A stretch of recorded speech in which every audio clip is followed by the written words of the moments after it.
want to talk to you about this drug. This is an anti-malarial drug that was developed by the U.S. military about 40 years ago. If you haven't taken it yourself on overseas travel or in the military, you're probably familiar with it from all of the media reports, especially over the last decade. The drug has been linked in a number of media reports to suicides and acts of violence. And I think that there's been a lot of confusion and even misinformation about this association. So I hope to clarify some of this today.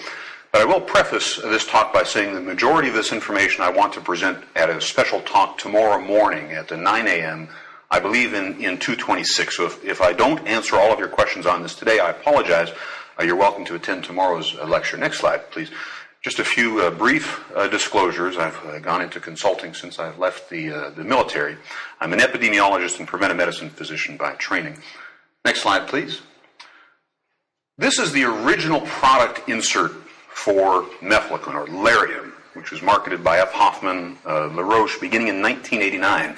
And you can see there are a number of very unusual things about this product insert. It's describing a number of symptoms which don't seem to belong in the product insert of a drug marketed for the prevention of malaria. Things like depression, anxiety, restlessness, and confusion being prodromal to this more serious event. Now, I'm going to contend that this term, more serious event, is a euphemism which should have no place in a product insert. We want to try to figure out what this more serious event could refer to. Next slide, please. Well, we know what it could refer to from the epidemiology. Mefloquine is the only non-psychotropic drug listed in the top 10 associated with acts of violence. This should be reason to pause. Next slide, please. There have been a number of case reports causally linking mefloquine to death, including suicides. Next slide, please. And one particular suicide, I apologize for the grisly picture, but this has some unusual features of dissociation. There are some religious themes involved in this. Very impulsive and sudden and very unexpected and not associated with prior mental illness. Next slide. So my contention is that although we've traditionally thought of this drug as an anti-malarial medication, we really should think of it as a psychotropic medication with incidental anti-malarial properties. And why is this? Mefloquine as a quinoline is very hydrophobic, very lipophilic. It accumulates in organs, including the brain, and psychotropic effects from the drug, if they occur, will typically occur within the first few doses. Often people will experience symptoms after the first dose. But even the drug manufacturer will concede that the most serious events will occur within the first 4 doses. It can occur even months later. But as an anti-malarial drug, its intended site of action is not in the organ tissues. It's in the circulation, because that's where the malaria parasites are. It's a schizonticide, which means it has to get into the erythrocytes for it to exert its anti-malarial action. And only 1 to 2% of the drug, if you examine the pharmacokinetics, is actually found at that location, in the erythrocytes. So where is the rest going? As a result of its very slow buildup in its desired compartment, it can take up to 7 to 10 weekly doses for it to become an effective anti-malarial drug. So I would contend that what we traditionally describe as neuropsychiatric side effects from the drug are actually symptoms of a highly conserved and prevalent syndrome of intoxication that will affect many of the users of the drug. And many of those users of the drug will return home from their brief vacation having taken mefloquine, having never experienced effective schizonticidal properties from the drug. Next slide, please. I recommend anyone interested in this subject read this book. Ann Patchett is a wonderful author. She's been on the radio recently talking about this. And just a brief excerpt. I hope I'm not violating copyright law by showing this. Lariam is one of the main characters in this book. It keeps recurring, and the dreams and nightmares that the main character experiences from mefloquine are central to the plot. And I think it's a very sensitive and vivid description of the effects of mefloquine. Next slide, please. So this syndrome that I'm calling mefloquine intoxication has already been described. It's described in the product insert. The drug manufacturer says if you experience anxiety, depression, restlessness, or confusion, these may be considered prodromal to a more serious event, in which case the drug must be discontinued. Now, I would argue that the clinical effects of the most serious forms of intoxication can mimic or even confound diagnosis of many of your DSM-4 and 5 conditions. But perhaps of greater public health concern are the significant subclinical effects of this intoxication, which include effects on dream content, sleep quality, mood, cognition, personality, and behavior. And these effects, we know epidemiologically, can be associated with propensity to suicidality and violence. Next slide, please. I'm going to give you a few papers here just to show you the prevalence and severity of these prodromal symptoms. So here's a study looking at soldiers given mefloquine versus a safer daily medication, and you can see the excess prevalence due to, or incidence due to mefloquine is quite high. Nightmares, 31% excess incidence, sleep disturbances, nearly 25%, depression, concentration difficulties, not a benign drug in soldiers deploying overseas. Next slide, please. This is a complex slide, and I apologize.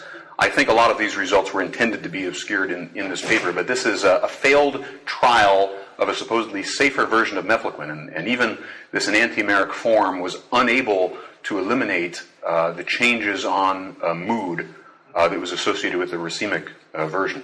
So not a benign medication, even if you're not experiencing, quote, side effects, even if you don't get diagnosed with a adverse reaction to the drug, you're going to experience prodromal symptoms from the drug. Next slide, please.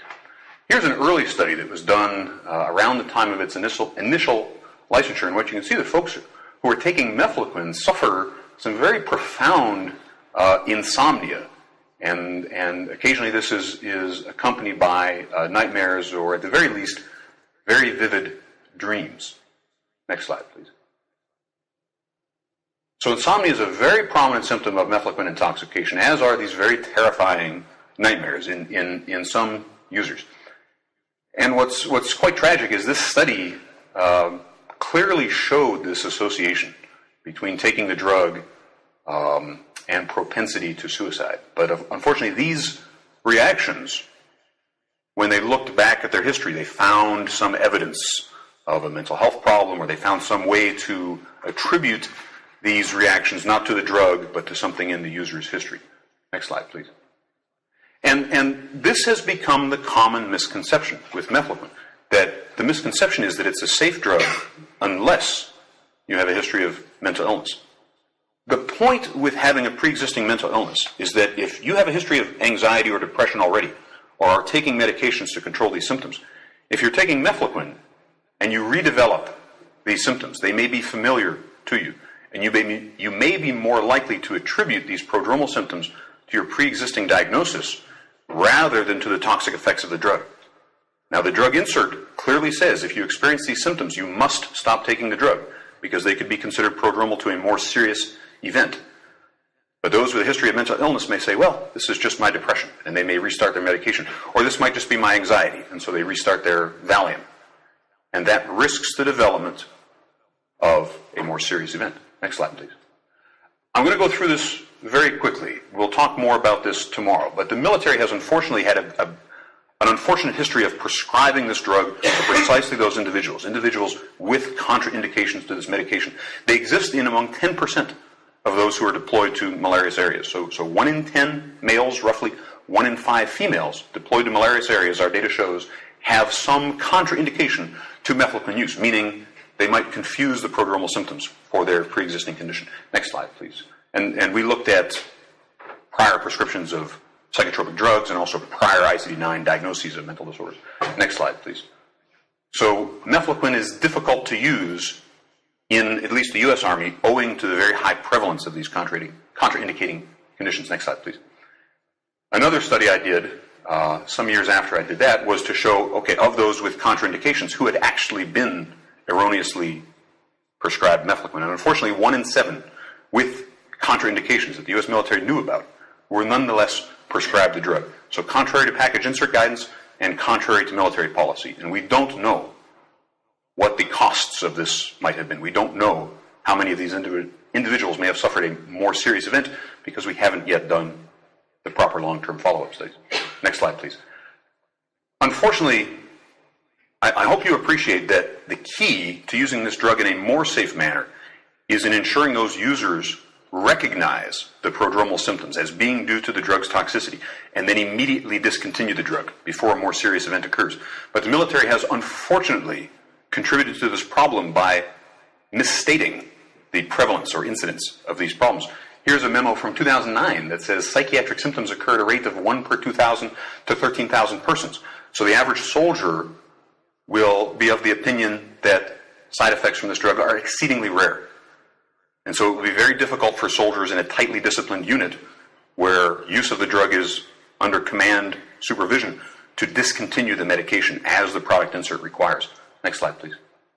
And here's, unfortunately, one sailor who suffered precisely that fate because he did not recognize his prodromal symptoms. They were very subtle at first. Minor changes in mood that his wife picked up on immediately, but which he didn't appreciate. And the intoxication from mefloquine can progress very quickly. Just like alcohol intoxication makes it very difficult for you to know that you should not drive your car home, so too do the symptoms of mefloquine intoxication make it difficult for you to realize you need to stop taking your medication. So you must immediately recognize these symptoms and stop taking the drug. This sailor did not, and he suffered what I deem a limbic encephalopathy and ultimately a brainstem injury from the drug. This is how we detected it and were able to convince people of the severity of the syndrome, because he suffered brain and brainstem injury from this. I'm going to save most of this for tomorrow. Next slide, please. But mefloquine is a neurotoxin. In addition to having psychotropic effects, it can kill brain cells in the brain and brainstem. Next slide, please. And this is an effect that we've known about because it's common to all of these quinoline derivative drugs. Next slide, please. This is an effect that was first identified in the late 1940s, next slide, and into the 1950s, next slide. And this is something interesting. Next slide, please. This drug affects the EW nucleus, which those of you who are interested in the idiopathophysiology of PTSD, this should ring a bell in your minds. This is a very important part of the brainstem to control the pathophysiology of PTSD. So what I would contend is that what we're seeing from mefloquine, next slide, please, these neuropsychiatric side effects that have been sort of vague and poorly described are not side effects, but symptoms of a prevalent and highly conserved idiosyncratic syndrome of mefloquine toxicity. And these prodromal symptoms can have a profound effect on our soldiers.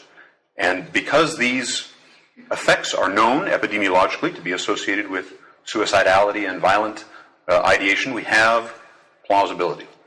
There's also this association with brain and brainstem neurotoxicity, which could explain some of the drug's long-term effects. And what we see with mefloquine is nothing new.